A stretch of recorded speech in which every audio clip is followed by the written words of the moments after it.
নমস্কাৰ গৌতম চৰাইদেউৰ নিৰ্বাচনী শিতানুষ্ঠানলৈ আপোনালোকক স্বাগতম জনাইছোঁ যেহেতু লোকসভা নিৰ্বাচন সমাগত আৰু লোকসভা নিৰ্বাচনক লৈ এই গৌতম চৰাইদেউৰ আপোনালোকক দেখুৱাই যাম নিৰ্বাচনী বতাহৰ ইটোৰ পিছত হিটো গৰম খবৰ যেহেতু যোৰহাট লোকসভা সমষ্টি উজনি অসমৰ অতি গুৰুত্বপূৰ্ণ যোৰহাট লোকসভা সমষ্টিটো অতি আকৰ্ষণীয় হৈ পৰিছে সকলোৱে যেন কেন্দ্ৰবিন্দু হৈ পৰিছে যোৰহাট লোকসভা সমষ্টি কিয়নো যোৰহাট লোকসভা সমষ্টিত এইবাৰ প্ৰাক্তন মুখ্যমন্ত্ৰী তৰুণ গগৈৰ পুত্ৰ গৌৰৱ গগৈয়ে বিৰোধী কংগ্ৰেছৰ পৰা প্ৰাৰ্থিত্ব লাভ কৰিছে আনহাতে বিধায়ক সাংসদ হৈ পুনৰ সাংসদৰ টিকেট লাভ কৰা তপন গগৈক বিজেপিয়ে প্ৰক্ষেপ কৰিছে ইয়াৰ পিছতে ইটো দলক আক্ৰমণ কৰা পৰিলক্ষিত হৈছে গৌৰৱ গগৈ চৰাইদেউ জিলাৰ সোণাৰী সমষ্টিলৈ আহি ক্ৰিকেট খেলি যথেষ্ট চৰ্চাৰ কেন্দ্ৰবিন্দু হৈ পৰিছিল ইয়াৰ পিছতে সোণাৰীলৈ আহিল মন্ত্ৰী পীযুষ হাজৰিকা আৰু মন্ত্ৰী পীযুষ হাজৰিকাই আহি কি ক'লে নিশ্চয় আপোনালোকৰ জানিবলৈ মন যাব মন্ত্ৰী পীযুষ হাজৰিকাই আহি ক'লে যদিহে তপন গগৈ হাৰে তেওঁ তেতিয়া ৰাজনীতিয়ে বাদ দিব আহকচোন তেওঁ কি বুলি কৈছিল এবাৰ শুনি লওক কেতিয়াও নাহিব ধৰি ললো বুলি শব্দটো এনেকৈ কৈছোঁ তেওঁলোকে কেতিয়াও নিজিকে অসম্ভৱ কথা পলিটিক্স ত্যাগ কৰি যদি এই ইলেকশ্যনত তপন গগৈ ডাঙৰীয়া দুইটা হাজাৰ ভোটত হাৰে তেতিয়াহ'লে ৰাজনীতি বাদ দিম আপোনালোকৰ আগত প্ৰতিশ্ৰুতি কেতিয়াও নাহিব ধৰি ললো বুলি শব্দটো এনেকৈ কৈছোঁ তেওঁলোকে কেতিয়াও নিজিকে অসম্ভৱ কথা পলিটিক্স ত্যাগ কৰি যদি এই ইলেকশ্যনত তপন গগৈ ডাঙৰীয়া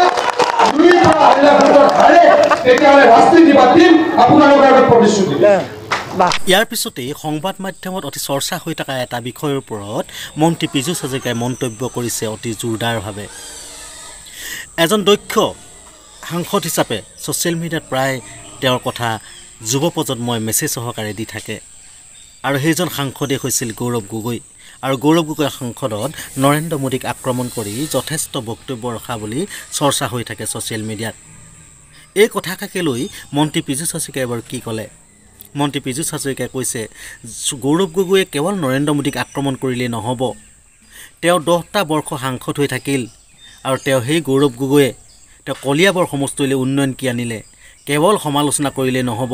উন্নয়নৰ মাপকাঠি দেখুৱাব লাগিব বুলি কৈছে আহকচোন তেওঁ কেনেদৰে আচলতে সেই মন্তব্য কৰিছিল গৌৰৱ গগৈক আক্ৰমণ কৰি এবাৰ শুনো কথা কয় বুলি কয় গৌৰৱ গগৈ ডাঙৰীয়া সদনত কথা কয় বুলি কয় এটা অসমৰ কাৰণে কথা কোৱা এটা ভিডিঅ' আমাক দেখাওকচোন ঠিক আছে নৰেন্দ্ৰ মোদী ডাঙৰীয়াই গালি পাৰে কিন্তু তেখেতৰ সমষ্টিত কিবা এটা কৰি দিলে নেকি 10 বছৰ এটা উদাহৰণ দেখাওক